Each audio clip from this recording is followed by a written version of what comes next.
this is a gait repatterning or a kind of walking practice drill that I like to give people who are working on either their balance in their walking or working on just sort of using a little bit more natural of a footfall. A lot of my clients start out with feet and ankles, hips that are really stiff and don't have a lot of sort of smoothness and dexterity in transferring that weight from side to side. And what happens is we rely on really thick-soled shoes and boots and things like that that have a ton of support so that our bodies actually don't have to be responsible for a lot of that work.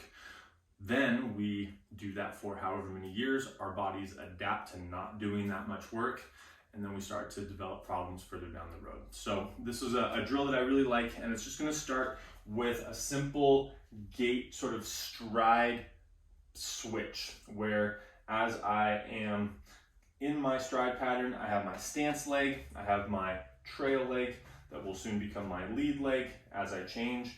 But I'm gonna start here. My opposite arm is gonna be the opposite of the front leg. And then I've got my other arm back here. This is kind of mimicking where my body would be at this point in my stride. So what I'm gonna do is I'm gonna push all of my weight onto this stance leg, trying to keep my knee, hip, and ankle nice and stacked. And then I'm going to switch and lead with my heel into the next stride. Notice that I haven't actually shifted forward and put my weight onto my new lead leg. And then I can switch back, right? So I'm just reaching with my arms kind of down and away as I make this stride. And if you really pay attention to what your foot is doing and what the pressure in your foot is, as far as having the big toe knuckle, fifth toe knuckle, and heel all grounded and evenly pressurized, as far as having pretty even front to back weight distribution on our foot, your hip, you'll feel really starting to work, even just making that stride switch. Once you have that pretty well understood on both sides and you can perform a few reps pretty cleanly, we can put that into our full walking drill. So again, starting with my stance leg, then I have my trail leg, opposite arm from the stance leg forward, and then I have my trail arm back. So now, as I make my switch, my arms change, and I'm going to use my back foot, this stance leg, to push myself into my new forward stance leg here. Then my arms are going to change as I switch, and then I'm going to make that transfer again.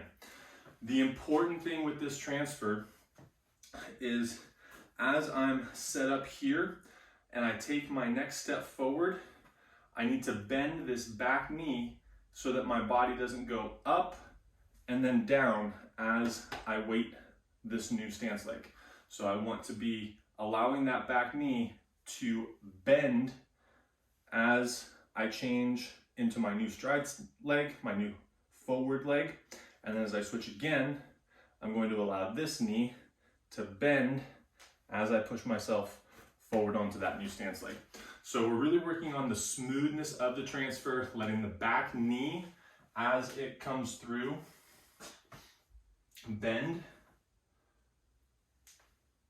so that I'm not going up and down and wasting that energy going this way, when in reality, I'm trying to go this way. So this is our stance leg switch and walking drill pattern that I really like as a drill to help start to re-pattern that locomotion and gait pattern.